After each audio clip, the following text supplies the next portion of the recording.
Every leader who has confused a ceasefire with a victory has paid for that confusion with a larger war. Every single one, without exception.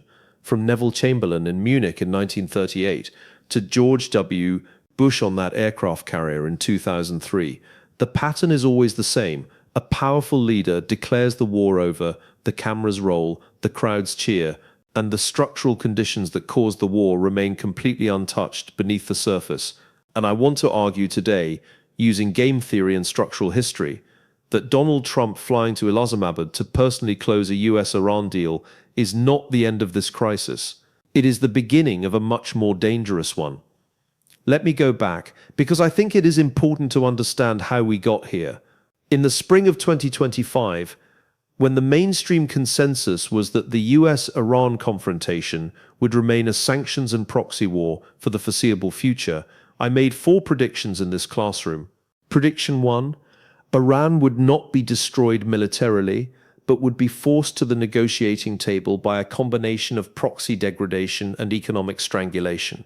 Prediction 2, Pakistan would emerge as the indispensable mediator because it is the only state with credible relationships on both sides of this conflict.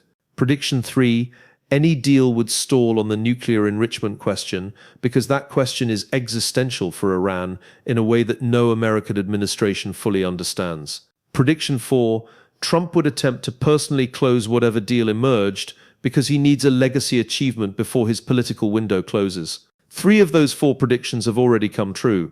The 4th one is happening right now, today, as Islamabad prepares for a potential presidential visit before April 22nd. I did not make those predictions because I am special. I made them because I used a method, a framework.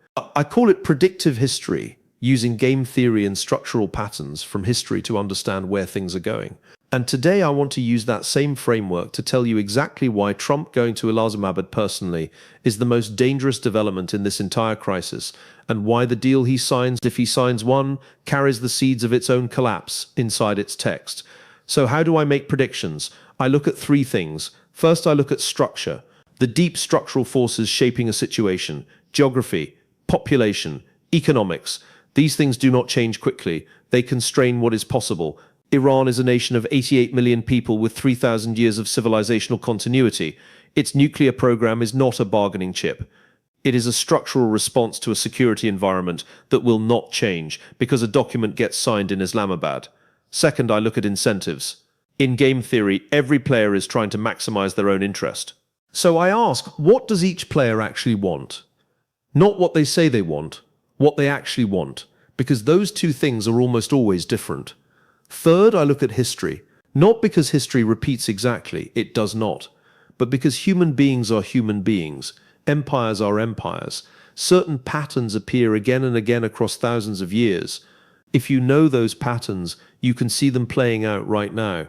What does Donald Trump say he wants? He says he wants a historic peace deal, a denuclearized Iran, an open Strait of Hormuz, regional stability. Now, what does Trump actually want?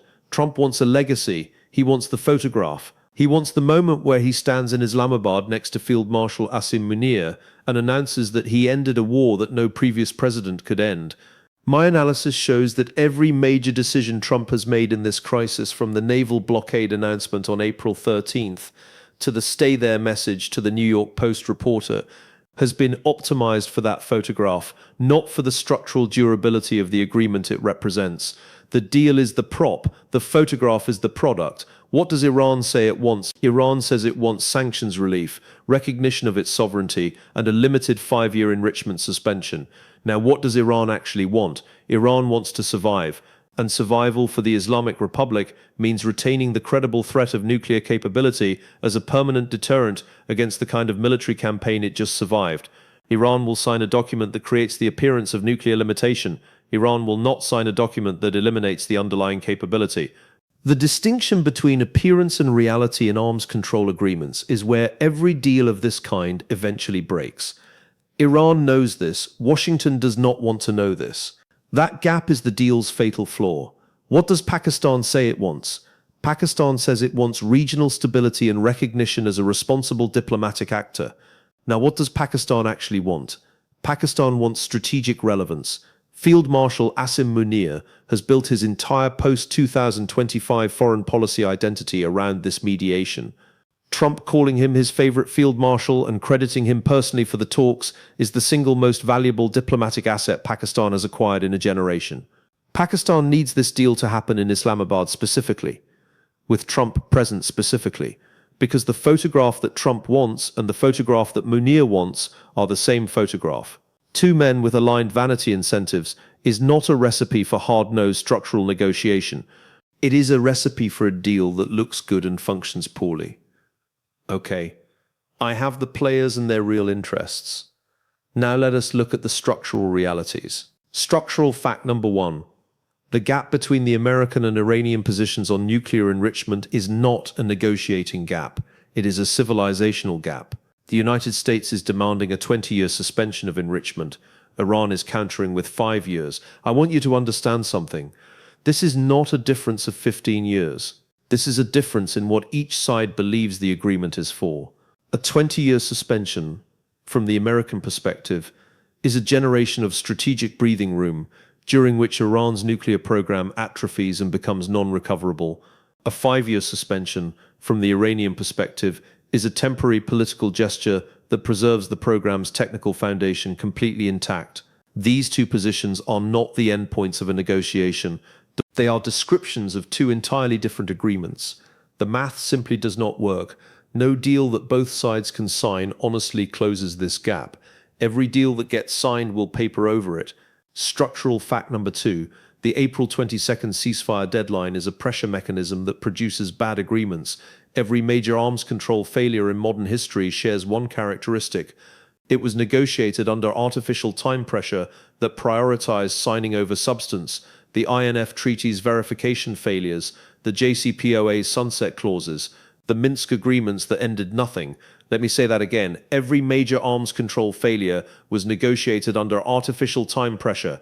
The April 22nd deadline was set by a ceasefire that neither side fully controls, in a region where Lebanon's inclusion remains formally disputed, where Israel has not been party to the talks, and where the Strait of Hormuz has been only partially reopened despite ceasefire commitments. Signing a nuclear limitation agreement under these conditions does not produce stability. It produces a document whose implementation will be contested from the first day. Structural fact number three. Trump's personal involvement in the closing phase removes the professional diplomatic infrastructure that makes agreements durable. The 21-hour marathon session that J.D. Vance conducted in Islamabad between April 11th and 12th stalled precisely because the technical details of enrichment verification, sanction sequencing, and proxy disarmament cannot be resolved by political will alone. They require months of technical negotiation by specialists who understand the operational details of nuclear programs, sanctions architecture, and regional security arrangements.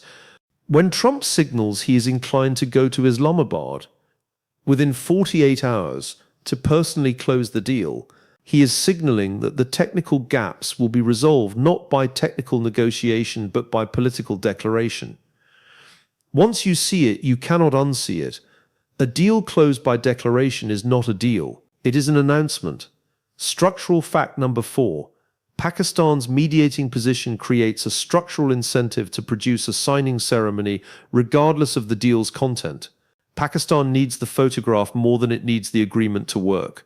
Field Marshal Munir's domestic political position, his relationship with Trump, and Pakistan's claim to strategic relevance all depend on the summit producing a visible outcome. A summit that produces a detailed framework for further negotiation is a diplomatic failure in the public narrative, even if it is the honest result of where the two sides actually are. This is not just my opinion. This is one of the most well-established facts in military history. That host nations of peace negotiations have systematically overstated the substance of agreements to protect the prestige of the process. Pakistan will not be the exception. Pakistan is the rule. I believe this situation ends in one of two ways, and which way it ends depends on one critical question. Does Trump go to Islamabad before April 22nd and sign something, or does the talks extend past the deadline into a second ceasefire with no presidential visit? Scenario 1. Trump does not go to Islamabad. The talks extend.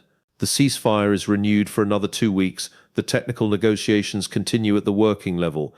This is the less dramatic scenario and the more structurally sound one.